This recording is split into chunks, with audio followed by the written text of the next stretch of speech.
За ингээд богд болоод яваад 1 км гаруй алхангуут юм өөртөө үйлчлэгдлэхүүр харагдчихээн. Тэгээ энэ айгу сонин гэж худалдагч байхгүй. Тэгээ камер байхгүй.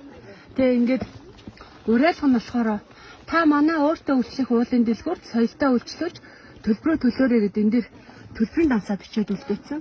Тэгээ энэ дэр ингээд нөгөө будаатай шүлгүүдийг төр бүрээр нь ингээ өртсөн.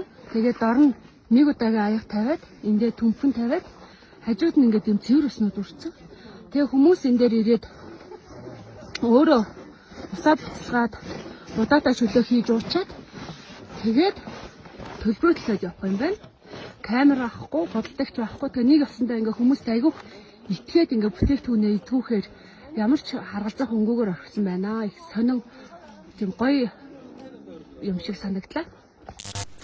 За 7 хоногийн өмнө Далайн Монголын талаг бичлэг оруулсан гэсэн байхгүй нэг хуулаад хамаг юм аваа явчихжээ. Савсуулга нэг удаагийн хэрэгэл бүгдийг аваа явуулсан.